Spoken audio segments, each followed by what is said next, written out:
Welcome to A Guide to Every Deck in EDH. Today we're looking at Ardenn-Rograkh Equipment Matters deck. So Ardenn-Rograkh, these are partners. Ardenn is a 3-mana white creature, and it says, at the beginning of combat on your turn, you may attach any number of auras and equipment you control to target permanent or player. So right away, it cheats on the costs of all of our equipment. And then Rograkh is just a 0-mana creature. That's also kind of hard to block because it's got First Strike, Menace, and Trample. So the idea is we get Rograkh down, play some equipment, then we put Ardenn into play, equip everything to Rograkh for free, and start beating down our opponents. So obviously we're going to need ways of doing that. So very quickly, we've got some beatdown cards. Colossus Hammer, of course, an obvious inclusion. Just give +10 to our Rograkh for free.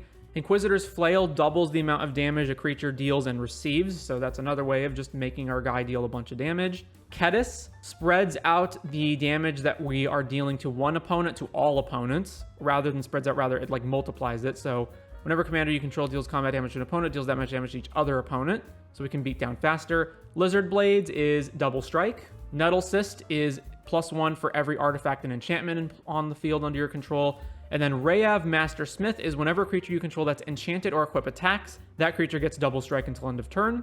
So these are all of our like big beatdown equipment.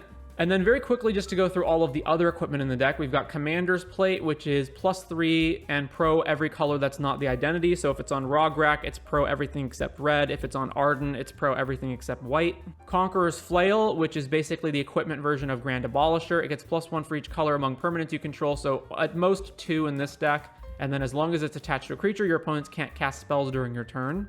Lightning Greaves, of course. Masterwork of Ingenuity is just a 1-mana equipment that becomes a copy of another equipment. Sunforger, which is +4, and it allows us to pay 2 to attach it and go grab a red or white instant that costs 4 or less and cast it for free, which is going to be relevant as we go through the deck, which I'll get to. And then the best swords, so Sword of Feast and Famine untaps our lands, Sword of Fire and Ice shocks something and draws a card, and Sword of Forge and Frontier exiles the top 2 cards of our library, and we can play those cards and an additional land. We've got our card draw, which includes equipment-related stuff like Pure Steel Paladin and SRAM. We've got our cheats. So if Ardenn is not accessible for some reason, maybe we played it and then it got killed. Whatever the case is, we have Pure Steel and Sigarda. Sigarda's Aid to equip stuff for free. We've also got Stoneforge Mystic to go tutor up our equipment, and we can cheat in more expensive equipment if we don't want to pay the full price for them, by paying 2 mana. Some counter spells in red. There are white counter spells, but they're all really bad, other than maybe like Reprieve, so that's a possible option to include here. A little bit of fast mana. We've also got Rabbit Battery. This is just an equipment that can give haste if we need it to. Bunch of lands. We do want to play a few artifact lands to turn on Mox Opal, but otherwise everything's pretty straightforward.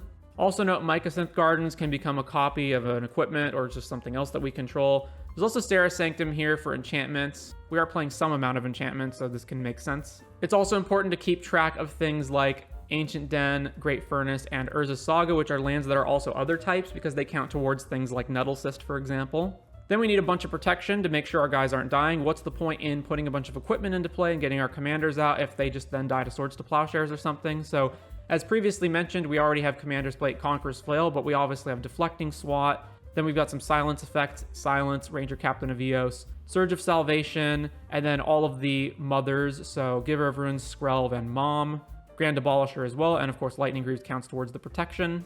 We've got some ramp, not too much, because again, we're in Boros colors, so there's not that many things, although our cards are also not that expensive to begin with. One of our commanders is 0 mana, the other is 3 mana, and then the rest of the cards in our deck are not even that expensive either, so we can get away with less ramp than normal.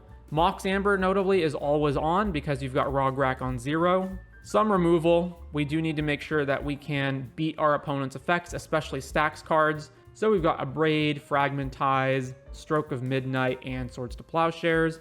And then obviously, what white deck would be complete without Stax cards? So in this deck specifically, we also get to play Blood Moon and Magus of the Moon. But we've also got access to Archon of Emeria, Deafening Silence, Aethersworn Canonist, and Phyrexian Censor as our rule of laws. We've got Rip to hit the graveyard, Winter Orb to slow down opponents. We don't really care if our lands are not untapping much if we've already suited up one of our commanders with a bunch of equipment. Granith Magistrate, obviously, and Hushbringer to shut off ETBs. We don't have any ETBs anyway, other than like Dockside, but mostly we don't have ETBs, so this is fine. And then finally some tutors, including one card that we haven't seen yet, Steel Shaper's Gift, which is just a sorcery version of Stoneforge Mystic. And then lastly, I said I would go over the cards that Sunforger can get. So it can grab any of these cards for various uses. So it can grab removal spells that hit various different things. It can also grab tutors if we need to find stuff, counter spells, protection, and most importantly, I think, is that it can fetch silence out of our deck, which is going to be useful both for protecting us and for stopping opponents' storm turns. And yeah, that is Ardenn-Rograkh.